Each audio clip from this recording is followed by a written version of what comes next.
And as we said earlier, 9 is on your side in Cleveland, taking you inside meetings and events at the RNC so you can see it all. Let's get to anchor Craig McKee. He is live with what delegates are demanding right now. Craig?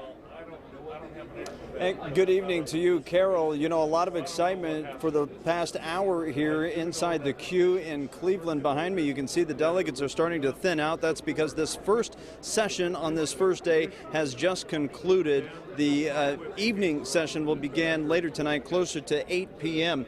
A little while ago, a number of these delegates, though, were chanting USA, USA, also calling for a roll call. Many of the delegates wanting to become unbounded, to have that opportunity to vote for those who they want to choose instead of the presumptive nominee, Donald Trump. So there has been a lot of excitement in this past hour, but you know what?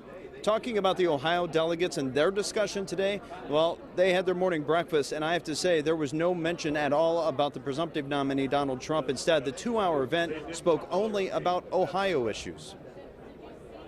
Well, I think it was more of a focus on Ohio and Ohio issues, as you saw today, especially there at the end. It was very focused on Ohio. It was nice to have Senator Cotton here, who came into Congress with me, and just talk about our national issues. But see, I think that's part of the agenda that we need to be talking about. I think we hit on the national issues because, let's face it, for this country to be going in the right direction, to be prosperous, it's more than just the person in the White House.